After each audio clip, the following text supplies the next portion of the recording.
പാലത്തായിയിൽ 4ാം ക്ലാസ്സുകാരെ പീഡിപ്പിച്ച കേസിൽ BJP നേതാവ് K. പത്മരാജന് ജീവപര്യന്തം തടവും പിഴയും പോക്സോ കുറ്റങ്ങളിൽ 40 വർഷം തടവും ശിക്ഷ വിധിച്ചു. തലശ്ശേരി അതിവേഗ പോക്സോ കോടതിയിലേതാണ് ശിക്ഷാവിധി. ഏറെ സന്തോഷകരമായിട്ടുള്ള വിധിയാണെന്നും പ്രതിയായ K. പത്മരാജൻ ആദ്യം പോക്സോ കുറ്റത്തിലെ തടവ് അനുഭവിക്കണമെന്നും പബ്ലിക് പ്രോസിക്യൂട്ടർ പറഞ്ഞു. നമ്മുടെ പ്രോസിക്യൂഷനെ സംബന്ധിച്ചിടത്തോളം വളരെ അന്വേഷണ ഉദ്യോഗസ്ഥന്മാരെ സംബന്ധിച്ചിടത്തോളം പ്രോസിക്യൂഷനെ സംബന്ധിച്ചും വളരെ സന്തോഷകരമായ ഒരു ദിവസമാണിന്ന്. ഇതിലെ IPC ഇന്ത്യൻ പീനൽ കോഡ് നിയമപ്രകാരം അദ്ദേഹത്തിന് മരണം വരെ ജീവപര്യന്തം എന്ന രീതിയിൽ ശിക്ഷിക്കണം. അതായത് 376 AB വകുപ്പ് പ്രകാരം മരണം വരെ ജീവപര്യന്തം, അതുപോലെ തന്നെ 1 ലക്ഷം രൂപ പിഴയടക്കാനാണ് പറഞ്ഞിട്ടുള്ളത്. പിഴയടച്ചില്ല എങ്കിൽ അദ്ദേഹത്തിന് വീണ്ടും 1 വർഷം വരെ കൂടുതൽ തടവുണ്ടാവും. അതേസമയം കേസിൽ രാഷ്ട്രീയ ഇടപെടലുകൾ ഉണ്ടായിട്ടുണ്ടെന്നും നീതി തേടി മേൽക്കോടതിയെ സമീപിക്കുമെന്നും പ്രതിഭാഗം പ്രതികരിച്ചു. ഈ വിധിക്കെതിരെ വിധി പകർപ്പ് കിട്ടിയിട്ടില്ല. വിധിക്കെതിരെ ഹൈക്കോടതിയെ സമീപിക്കും. കൃത്യമായ തെളിവുകൾ നമ്മൾ പ്രതിഭാഗം കോടതി മുമ്പാകെ ഹാജരാക്കിയിട്ടുണ്ട്. ഈ കേസിലെ ആദ്യ 2 അന്വേഷണ സംഘവും കൂടാതെ ക്രൈംബ്രാഞ്ച് അന്വേഷണ സംഘവും കൃത്യമായി കേസ് ശാസ്ത്രീയമായി അപഗ്രഥിച്ചാണ് കോടതി മുമ്പാകെ റിപ്പോർട്ട് നൽകിയിരുന്നത്. ആ റിപ്പോർട്ടുകൾ കോടതി മുമ്പാകെ ഉണ്ട്.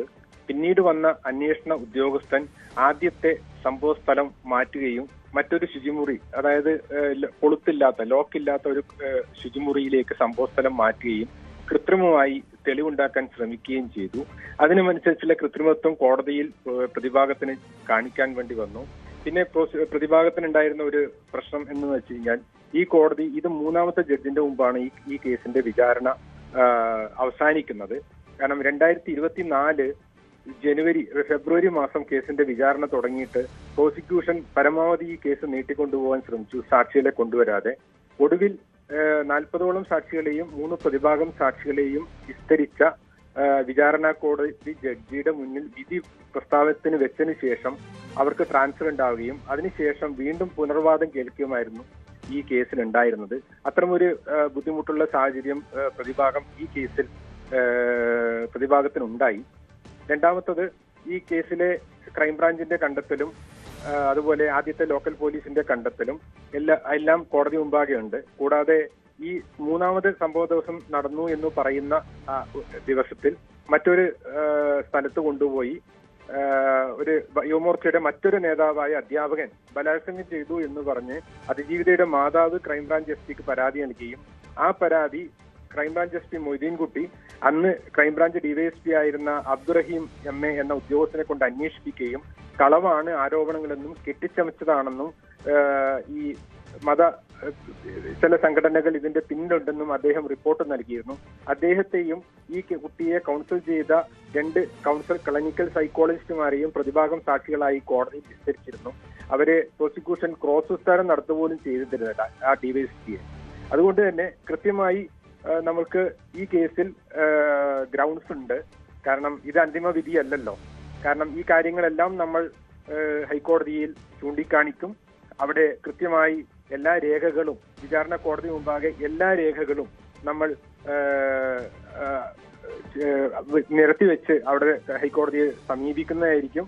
കാരണം 1.5 വർഷം വിചാരണ നീണ്ടു പോക്കിയത് കാരണം ഈ കുട്ടിയുടെ മൊഴിയെടുത്തതും മറ്റ് സാക്ഷികളുടെ മൊഴിയെടുത്തതുമായ ജഡ്ജസ് ഈ കേസിൽ വിധി പറയരുത് എന്നുള്ള പ്രത്യേക താല്പര്യം പ്രോസിക്യൂഷൻ ഉണ്ടായിരുന്നു എന്നാണ് ഞാൻ മനസ്സിലാക്കുന്നത്. പലതവണ സാക്ഷികളെ കൊണ്ടുവരാതെ മടക്കിയിരുന്നു.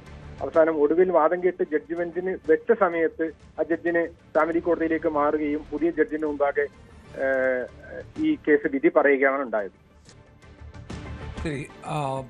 ബൈജു ഇപ്പോൾ അതിന്റെ കൂടുതൽ വിശദാംശങ്ങൾ നൽകും. കണ്ണൂരിൽ നിന്ന് ബൈജു, എന്തൊക്കെയാണ് ഇതിലെ പ്രധാനപ്പെട്ട ഭാഗങ്ങൾ കോടതി വിധി? ഏറെ രാഷ്ട്രീയ കൊള്ളിളക്കമുണ്ടായ പാലത്തായി കേസിലാണ് പ്രതി പത്മരാജന് മരണം വരെ തടവ് ശിക്ഷ വിധിച്ചിരിക്കുന്നത്. അതായത് പോക്സോ വകുപ്പ് പ്രകാരം 20 വർഷം വീതം 2 തടവ്, അതായത് 40 വർഷം തടവ്. ഈ തടവ് അനുഭവിച്ചതിന് ശേഷം ജീവപര്യന്തം തടവ്, അതായത് മരണം വരെ തടവ് എന്ന ശിക്ഷയാണ് വിധിച്ചിരിക്കുന്നത്. ഇതോടൊപ്പം 2 ലക്ഷം രൂപ പിഴയടക്കാനും തലശ്ശേരി അതിവേഗ പോക്സോ കോടതി ശിക്ഷ വിധിച്ചു. എന്തായാലും വിധിയിൽ പൂർണ്ണ തൃപ്തിയുണ്ടെന്നാണ് പബ്ലിക് പ്രോസിക്യൂട്ടറും കുടുംബവും വ്യക്തമാക്കുന്നത്. അത് ആദ്യം പോക്സോ ആക്ട് പ്രകാരമുള്ള 20 വർഷം വീതം, അത് രണ്ട് ഒന്നിച്ചനുഭവിച്ചാൽ മതി. ആ 20 വർഷം കഴിഞ്ഞിട്ട് ശേഷമാണ് ജീവപര്യന്തം വരെ എന്നുള്ള ശിക്ഷ കഴിയുന്നത്. ഏതായാലും മൊത്തം 2 ലക്ഷം രൂപയും ജീവപര്യന്തവുമാണ് നമ്മളെ സംബന്ധിച്ച് ഇതിലിപ്പോൾ ശിക്ഷയുണ്ട് എന്ന് പ്രഖ്യാപിക്കുന്നത്. പിന്നെ മറ്റ് 1-2 വകുപ്പുകളിൽ അത് സെപ്പറേറ്റ് ആയിട്ട് പണിഷ്മെന്റ് ഇല്ല എന്ന് കോടതി പറഞ്ഞിട്ടുണ്ട്. ഏതായാലും ജീവിത അവസാനം വരെയാണ് അദ്ദേഹത്തിന് ശിക്ഷ കോടതി വിധിച്ചിട്ടുള്ളത്. വളരെ സന്തോഷകരമായ ഒരു വിധിയാണ്. 2020 ജനുവരിക്കും ഫെബ്രുവരിക്കും ഇടയിലുള്ള ദിവസം ഈ സ്കൂളിലെ ശുചിമുറിയിൽ നിന്നും ഇത്തരത്തിൽ 3 തവണ ഈ കുട്ടിയെ ലൈംഗികമായി പീഡിപ്പിച്ചു എന്നാണ് കേസ്. കുട്ടി ബന്ധുക്കളെ അറിയിച്ചതിനെ തുടർന്ന് ചൈൽഡ് ലൈൻ പ്രവർത്തകർക്ക് വിവരം അറിയിക്കുകയും പിന്നീട് പാനൂർ പോലീസാണ് ഇത് സംബന്ധിച്ച് കേസ് രജിസ്റ്റർ ചെയ്തത്. എന്നാൽ പോലീസ് അന്വേഷണത്തിൽ ഇയാൾ കുറ്റക്കാരനല്ല എന്ന രീതിയിലായിരുന്നു കാര്യങ്ങൾ മുന്നോട്ട് പോയത്. അതുകൊണ്ട് തന്നെ ഹൈക്കോടതിയെ സമീപിക്കുകയും പിന്നീട് പ്രത്യേക അന്വേഷണ സംഘത്തെ രൂപീകരിക്കുന്ന സാഹചര്യമാണ് ഉണ്ടായത്. ക്രൈംബ്രാഞ്ച് ഉൾപ്പെടെ അന്വേഷിച്ചു. ഏറ്റവും ഒടുവിൽ 5 അന്വേഷണ സംഘമാണ് ഇതുമായി ബന്ധപ്പെട്ടുണ്ടായത്. രത്നകുമാറിന്റെ നേതൃത്വത്തിലുള്ള പോലീസ് അന്വേഷണ സംഘമാണ് ഇതിൽ കൃത്യമായ ശാസ്ത്രീയമായ തെളിവുകൾ കണ്ടെത്തിയത്. ഈ സ്കൂളിലെ ശുചിമുറിയിൽ നിന്നും രക്തക്കര ഉൾപ്പെടെ കണ്ടെത്തി. അത് ഈ കേസിൽ നിർണായക തെളിവായി മാറി. 49 സാക്ഷികളെ വിസ്തരിച്ചു. കൃത്യമായ ശാസ്ത്രീയമായ തെളിവുകളുടെ അടിസ്ഥാനത്തിലാണ് ഇപ്പോൾ പ്രതിക്ക് ഇത്തരത്തിലുള്ള വലിയ ശിക്ഷ ഇതിൽ വാങ്ങിക്കൊടുക്കാൻ സാധിച്ചത്. എന്തായാലും ഈ കേസിൽ അപ്പീൽ പോകുമെന്ന് ഇതിലെ പ്രതിഭാഗം അഭിഭാഷകൻ അറിയിച്ചിട്ടുണ്ട്. ഈ കേസ് കെട്ടിച്ചമച്ചാണെന്ന ഉൾപ്പെടെയുള്ള ആരോപണങ്ങളാണ് പ്രതിഭാഗം ഉന്നയിച്ചിട്ടുള്ളത്. അതുകൊണ്ട് തന്നെ അപ്പീൽ പോകും എന്ന ഒരു കാര്യമാണ് അവർ വ്യക്തമാക്കുന്നത്. എന്തായാലും കേരള പോലീസിനെ സംബന്ധിച്ചിടത്തോളം ഏറെ നാണക്കേടുണ്ടാക്കിയ കേസാണ്. ഈ കുട്ടിയുടെ ഭാഗത്ത് സംശയിക്കുന്ന രീതിയിലുള്ള കാര്യങ്ങളൊക്കെ കേരള പോലീസിന്റെ ഭാഗത്തുണ്ടായ ഒരു കേസാണ്. ആ കേസിലാണ് ഇത്തരത്തിൽ ശാസ്ത്രീയമായ തെളിവുകളുടെ അടിസ്ഥാനത്തിൽ കോടതി ശിക്ഷ വിധിക്കുന്നത്.